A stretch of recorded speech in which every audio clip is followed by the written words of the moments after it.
Hello guys, welcome back to this video, or welcome to this video. Today we're going to be doing something a little different. I watched this video, it's a video about ContraPoints. We're going to react to it. It's by one of her detractors, I would assume. It's by a person named Blinski. I don't know if you can, you literally can't see the screen, but that's alright.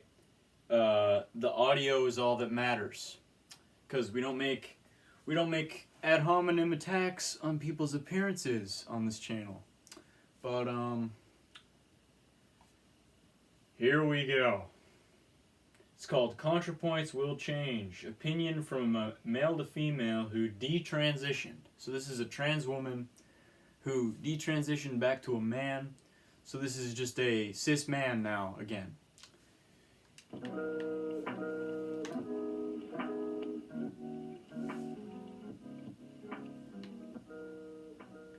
Hi everyone, welcome to my video on ContraPoints. I just wanted to give a few thoughts because I think I'm in a unique position to do so. So ContraPoints is a YouTuber, if you don't already know, who is transgender and makes a lot of videos with high production value. She is the flagship YouTuber for what's called BreadTube, which is basically communist YouTuber, socialist YouTube. These are a lot of people who, intellectuals or pseudo-intellectuals, depending on your point of view. No, that's not how that works, first of all. First thing I want to point out, that's not how pseudo-intellectualism works. It's not based on your point of view. If you're a pseudo-intellectual, you're a not intellectual who's masquerading as an intellectual. That's not how that works. It doesn't matter what your point of view is. You can't just call somebody a pseudo-intellectual just because you think they're wrong. If they're an intellectual, they're an intellectual. Moving on. Who, at the end of the day, believe in socialism, although ContraPoints videos, for the most part, are not straight-up communist propaganda necessarily. They focus on... No. ContraPoints literally barely ever talks about Marxism, or communism, or socialism, or economics at all in her videos, ever. So, there's that, but yeah. Things like gender, naturally. And, when I first saw these videos, I was actually blown away by the quality of them. And clearly there's a lot of set design involved. There's a lot of thought put into the writing, and she reminded me of me, actually, which is one reason why I found her so compelling. But I want to give my take on it, and it's not a particularly bright, sunny, rainbow-filled interpretation of all of this, but I thought I should wait. Now this is another thing I want to point out. It seems to me like this person is probably a Jordan Peterson fan. Because he says of all of this a lot, and I notice people who watch Jordan Peterson a lot, because I used to watch Jordan Peterson a lot, take on his conversational tics. So, and that is one of them. He says of all of this, quite, when he's talking about things like this. So yeah, that's a reoccurring theme that I want to point out here, but yeah. And so I, like ContraPoints, used to live as a woman. I transitioned when I was about 25 years old. The whole Caitlyn Jenner thing and a lot of the sort of transgender phenomenon was really taking off in popular culture, and I was going through... Now this is interesting how he uses the vocabulary of the transgender phenomenon, okay? Because, I mean, is that really the right word, a phenomenon? I mean, it's not, it's a thing that occurs, it's not it's not situational. It's not tied down to this era. It's not new. There have been trans people since there have been people, okay? But moving on. A period of serious alcoholic troubles. I was in and out of rehab, and you can also see that about ContraPoints. ContraPoints seems to have a fascination or fixation with alcohol, which it's not totally clear, but it seems to me that there's likely an alcohol problem there. But I was dependent on alcohol. I think that ContraPoints used to be an alcoholic, but not anymore. That's my perspective. I don't know how she would define her relationship with the substance of alcohol, but definitely in her earlier videos, you can tell she was kind of self-deprecatingly making fun of the fact that she was dependent on alcohol, and it's pretty apparent that that was the case. But it also seems kind of apparent that she's gotten over that. But who are either of us to judge that, you know? So maybe don't talk in the present tense about that. Maybe. Serious alcoholism problem. I had an existential crisis, basically. I was going to law school at the time. I too, like ContraPoints, am a bit of a, I guess you could say, I put a lot of stock in my brain power. I'm a scholastic kind of a fella. I go to college, and I'm one of those guys who raises my hand first in class. And I was also, just like ContraPoints, I was also a philosophy major, although I didn't go to Georgetown. My family wasn't quite as privileged as ContraPoints was. But I was a philosophy major, and after going to law school and sort of falling deeper into the alcoholic hole, I started becoming fixated on the idea of being a woman. And this is a phenomenon that's known as autogynephilia. And this is something that ContraPoints openly admits to having. Okay, this is where we really stop and think about things for a second, because here's my message to Blinski. Watch her autogynephilia video. Watch it. Because the whole point of that video was that autogynephilia is not real. That's not a thing. That's just this scientific word that Michael Bailey made up. So this Michael Bailey ideology is really peppered throughout this guy's way. Like, he sees transgenderism through this Baileyist way of autogynephiles and then the homosexual transsexuals. You can tell that's how he views it. And I also want to say that Natalie Wynn, ContraPoints, does not admit to having autogynephilia. She debunked autogynephilia in her video that's titled Autogynephilia, okay? It's that easy. So, yeah. That's probably my biggest gripe with this video, but moving on. It's a particular sort of transgenderism. It's definitely distinct from the sort of transgenderism you'd see in people like Blair White or the people who appear, as gay men before transitioning. See this? This is almost like he watched the autogynephilia video and misinterpreted it as if she was literally describing something that exists. He's describing the false dichotomy, okay, between autogynephiles and homosexual transsexuals. That's not really a dichotomy. That's not actually a good way of categorizing the two groups, or a good way of categorizing transgender women into two groups. In fact, you'll more often find that with each individual case there's more variation, and they could easily fit into either one, but maybe more typically would fit into one or the other. That doesn't mean that's literally a thing that exists. But yeah, you can tell that's the way that this guy perceives transgender women. And I think that's just not the correct way of perceiving it in a technical sense. But moving on. The trans women who basically appear as very gay, very effeminate from a young age, and typically when they transition, they pass very well. And then there's another kind of trans woman, which is what ContraPoints and what I was, which are people who typically are bookish and spurgy. I have Now, I don't know what spurgy means, but this kind of like, he's basically calling them nerds, these autogynephiles, which is just another way of demonizing a whole section of people who are legitimately transgender. And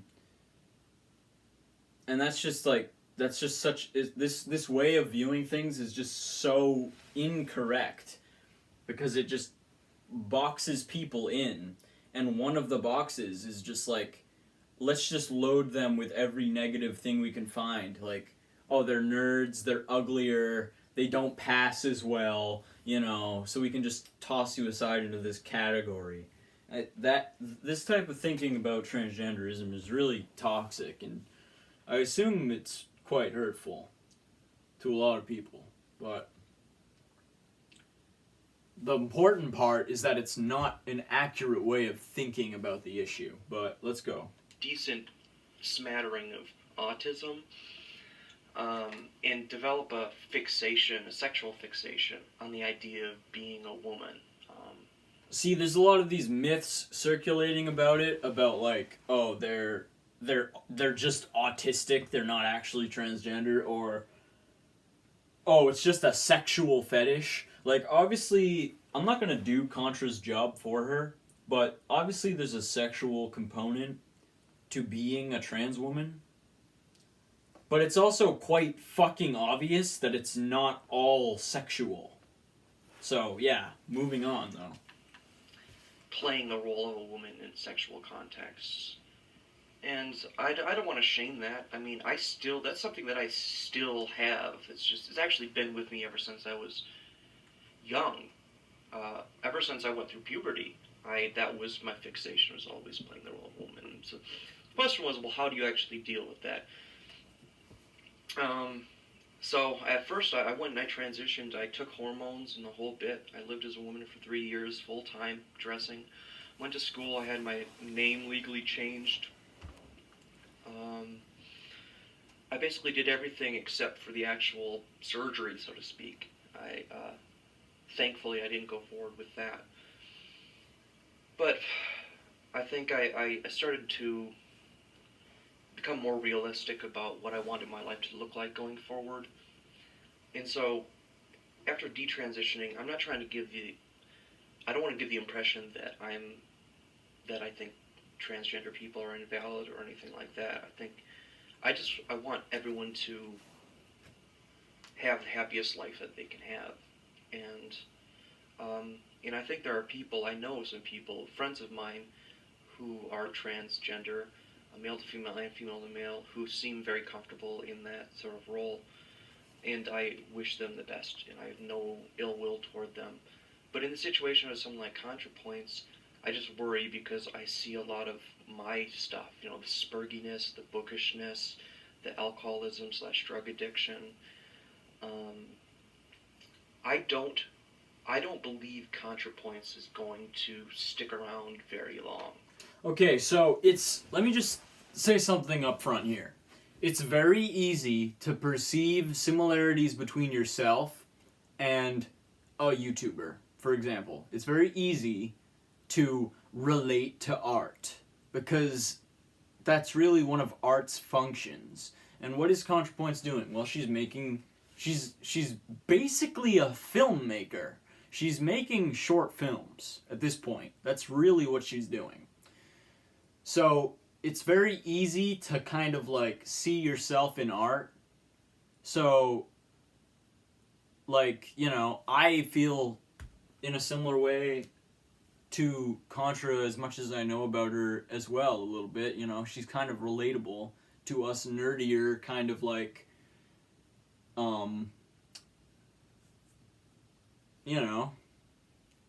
degenerate types. That I'm using that label proudly. Like, she's relatable to that part of ourselves. But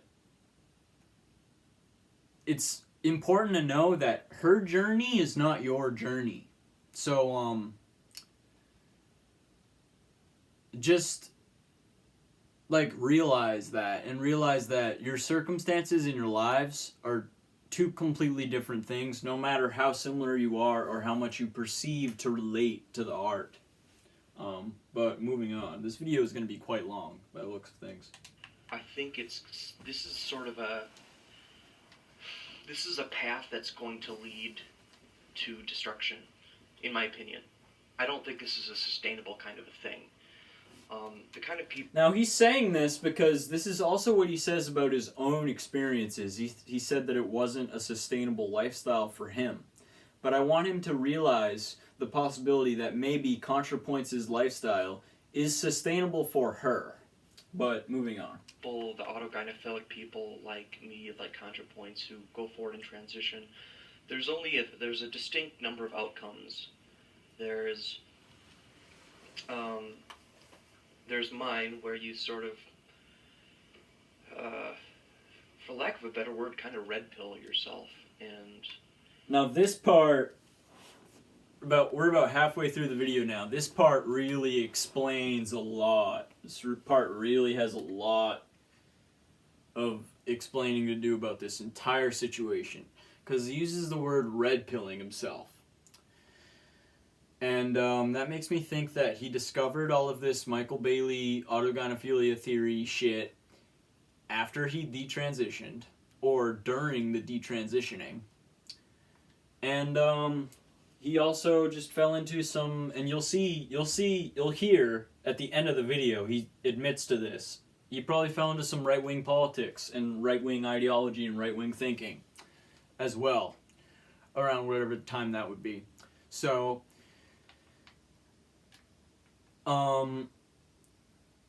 basically what I'm thinking here is that this person basically, transitioning into a woman did not work for him. So he found a way out, and now he's sort of living in the reality that he has to live in to not be that way. But let's move on. Kind of go back and take a more pragmatic approach and make the decision that this isn't sustainable going forward. People like me, there are people who will red pill themselves to the point where they become very hateful.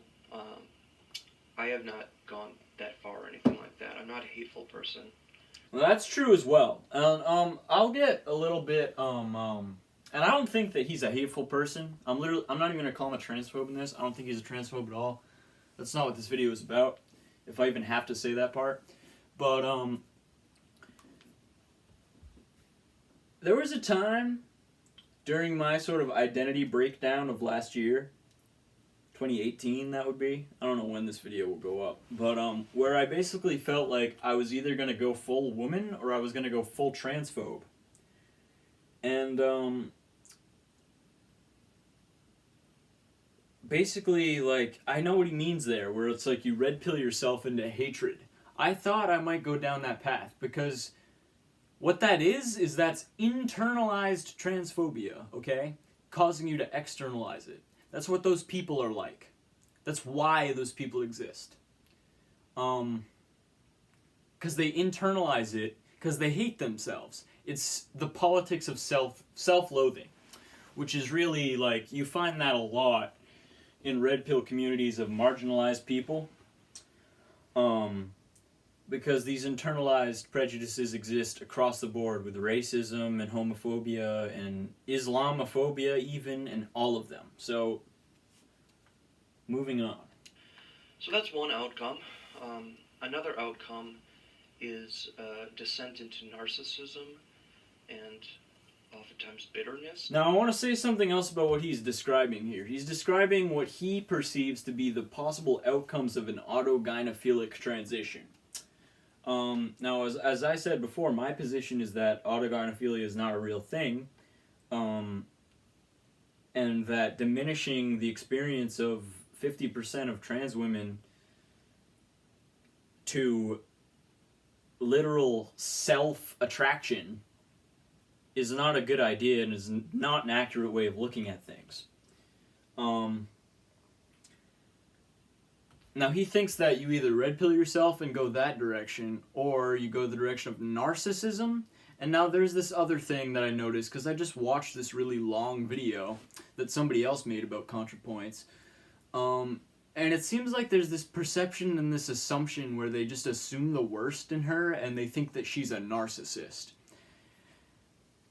I don't think she is a narcissist. I think if you're looking for narcissists, you should look upward, direct your anger upward, as I always say, and look at the President of the United States right now, Donald Trump.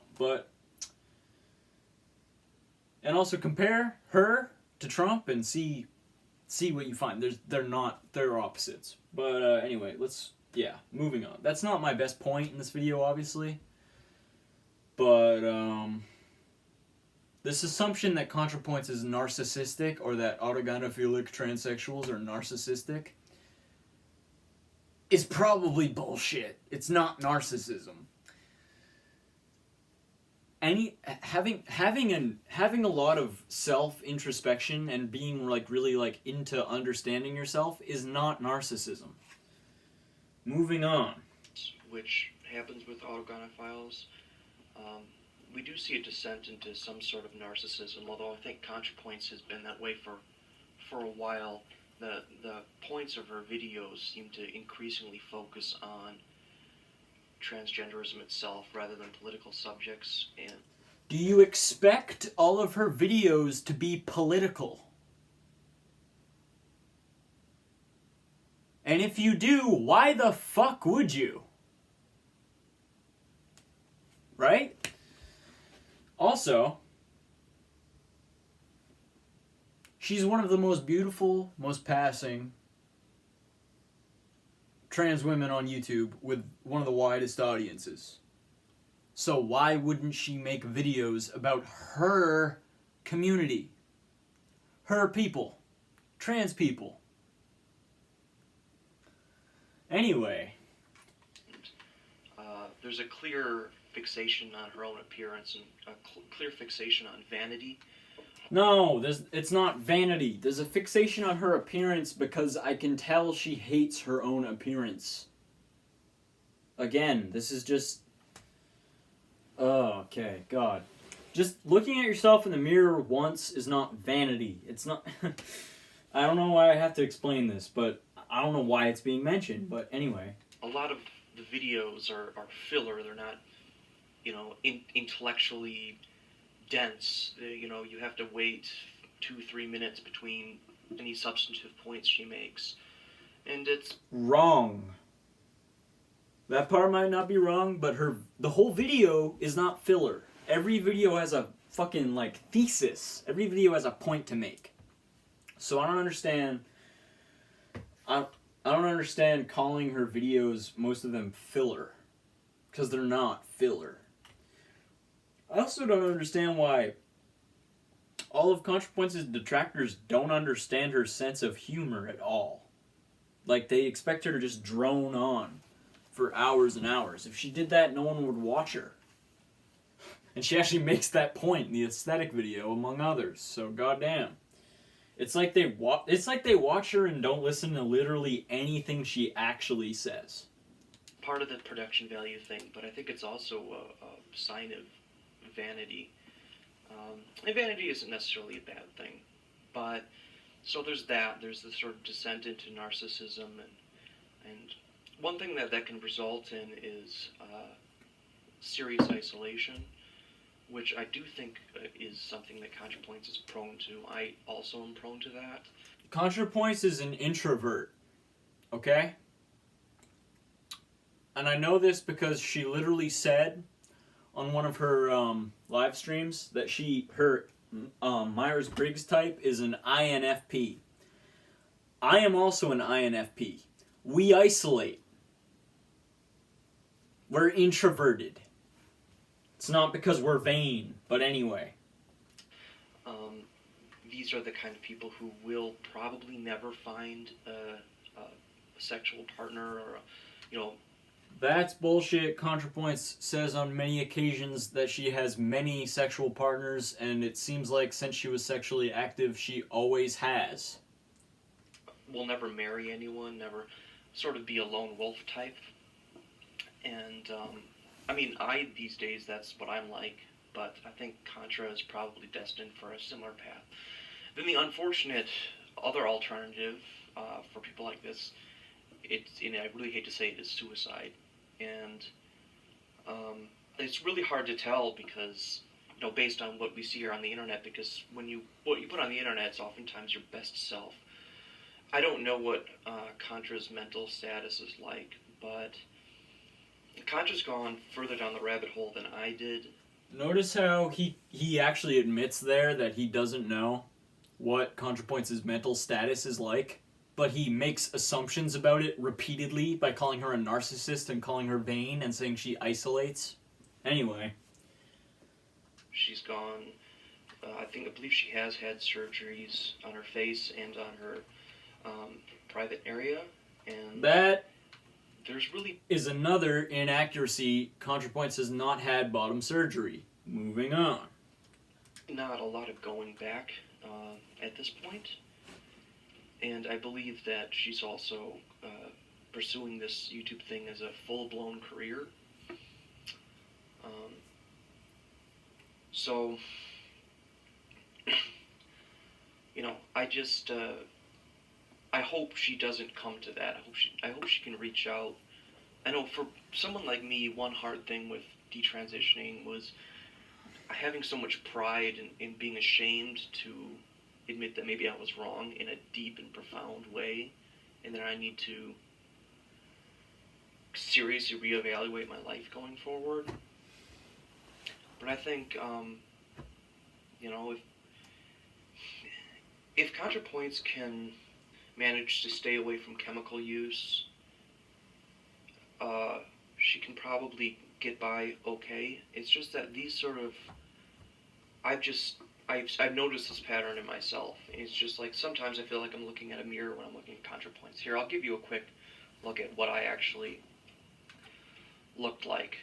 Again, he's like kind of like projecting his own experience onto her, and he's kind of like ironically narcissistically doing so, where it's like it seems like I'm looking in a mirror.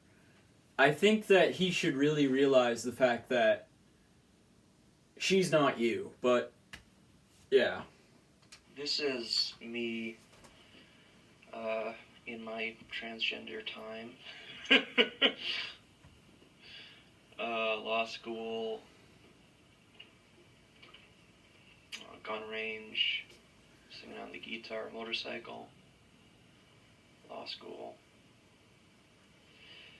So, I feel like I was sort of like ContraPoints, not particularly super well passing, but not bad, frankly, not bad. I dressed in some flamboyant, kind of ridiculous outfits, as Contra is known to do. This is me acknowledging that I was kind of feeling alone, and I think that's where Contra probably is now, and hopefully it won't stay that way.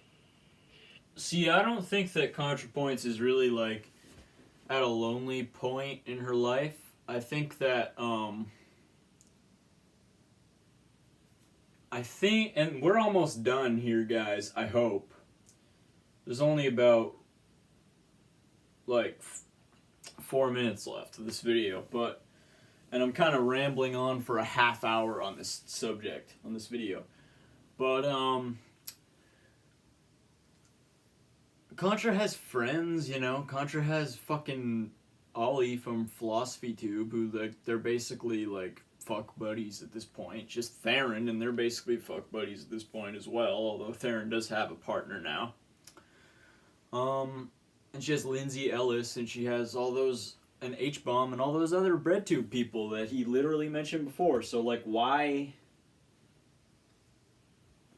Contra's probably, generally probably seems like a lonely person. She seems like that, but I don't think that she is in the same boat as this guy was in, where he was like having this crisis about his future and his like marital life and stuff. I don't, like trying to find somebody to be with for the rest of his life.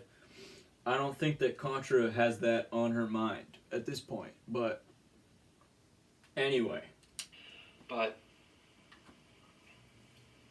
for a time it was all really quite fun, and it was a very playful time in my life. I got to play around with...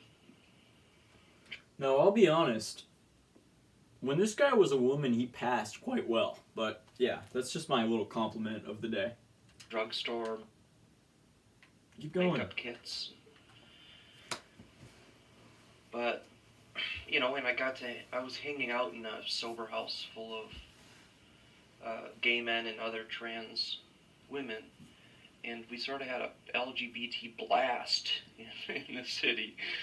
And so I had a lot of fun, but it wasn't the kind of thing that was sustainable for a life, Now, this is where I kind of wanted to say some things about the separation between your gender and your life, okay? So, it seems like it's quite obvious that college life is not sustainable forever. And I think that this guy might have maybe conflated that with his entire experience and his gender at the time and the way that he perceived himself at the time, and just went and said, no, all of it is unsustainable. Where I think that there was easily another way where this guy could have went, where he would have just went full transition. But I don't want to assume, but I just think that there's you can be living an unsustainable lifestyle, and it can be nothing to do with your gender. And you can come out the other side still being a trans woman. So I just don't understand that part where he says it's unsustainable. I think there's a hunch that I have that there might be a little bit of internalized transphobia in this person. But who am I to diagnose him with that? He seems nice and all. Like, I'm not entirely sure. Because the way he talks about it is like a concerned doctor or something. So it's not my place to judge that, but I just wanted to say that your gender is not your life. It's a part of yourself. You are not your life. But anyway. You get to the point where you think, well, am I just never going to be married? And am I never going to have kids? Am I never going to have a wife? I mean, I was always attracted to women. The autogynephilia thing is weird because you're not attracted to men. You're attracted to women, but it's just that the locus of the attraction is in yourself. This, I have a lot to say about these comments. Because as a woman, he could have easily found someone to love him. He just didn't. At that time in his life, he just didn't. There are lesbians who like trans women. There are girls who are just bisexual or pansexual or whoever you want to call it, who like trans women. It's not like I'm a trans woman and I'll never get married to anybody. That's not the way that he sees it through this autogynephile lens is the problem in his worldview. Because also the other thing I wanted to say about that is the fact that what if you're a trans woman and you're bisexual? What category do you get put into?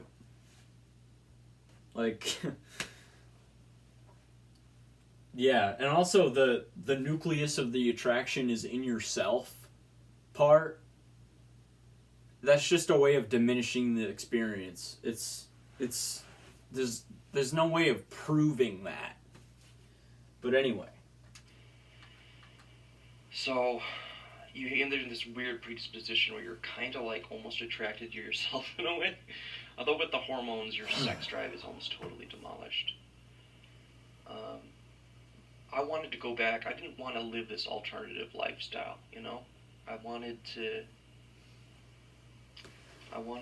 go back and be a normal person. And this part, you know, I understand. Like, I didn't want to live this alternative lifestyle. Like, okay. And I think by normal, he means normative. I don't think he means, like, acceptable. But I get it. Like, yeah.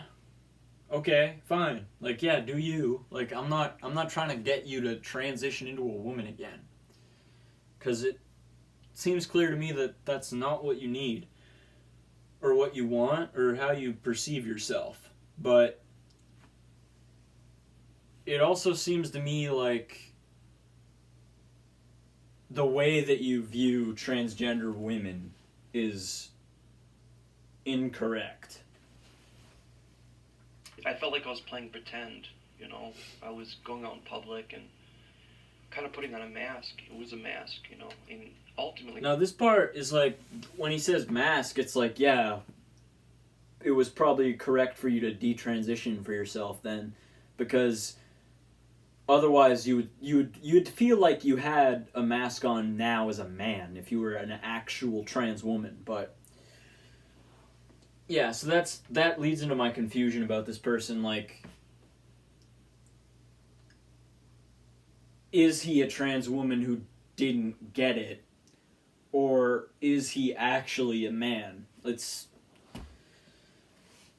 Gender is a construct, so it's just one of those philosophical issues that I can just put on the shelf and contemplate over and over about anybody. But let's go on with these last few minutes. I think it was to satisfy sort of just a bizarre sexual twist in my brain.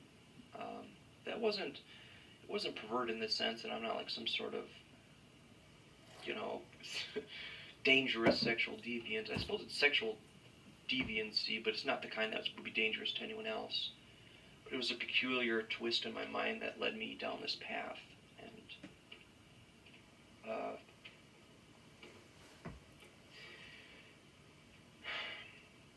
anyway, I just want to come out here and speak as someone who sort of went down the same path, I think, that ContraPoints did. Maybe not quite as far.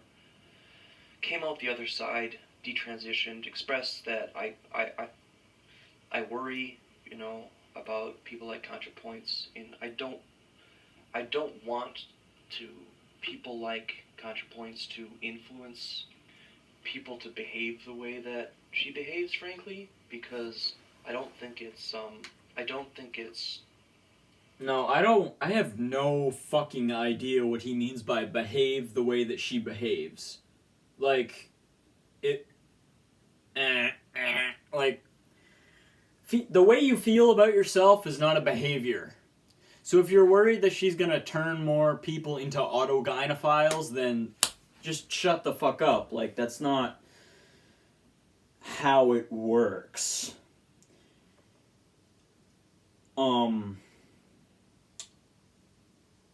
But I also want to say that ContraPoints is making art, and there are things that happen in her videos and things she does in her videos that obviously you shouldn't do. But that's not what he's talking about here, so I don't even know why I'm saying that part. But anyway, Also, hold on. This conception that being trans, even for people you think are autogynephilic, is by nature sexual, that's stigmatizing them into a sexual category. That's fetishizing them. So stop that. But anyway. Healthy. And I think it can only really ever lead to disaster. Anyway, if you're a ContraPoints fan and you're listening to this or whatever, I don't mean Contra any ill will, and I'm just trying to give a extended grapevine from the other side. You know? It's not about your ill will, it's about your inaccuracies and your wrong-headed philosophy about transgender women. But anyway, My views are mostly, politically, my views are libertarian, classical liberal, um, too conservative, somewhere around there. And That's what I was referencing towards the beginning, where he admits or he professes that he is classical liberal, libertarian, or conservative, ranging around basically the libertarian right quadrant. Um, all the way up to the authoritarian right quadrant, I suppose, with the whole conservative thing. I don't know what views he holds that are conservative. This is the only video of his that I've seen, but maybe I'll watch more. Maybe we'll start a dialogue going with this video. I mean, I'd be open to that completely. I talk to anybody. If he responds to me, then fuck yeah, like let's do this thing. Let's hash this out. He seems like a interesting enough person to discuss things with, but I just wanted to tear this video up because with facts and logic, because it's just full of wrong, basically. It's not a good assessment of things. But moving on, and that tells you a lot about the way this guy thinks. Is like he doesn't think like us over here in the bread tube section, as he says. And people like ContraPoints, they're more blatantly socialist. And I want to extend a grapevine and say I don't hate people like ContraPoints. I just think, yeah, we don't hate you.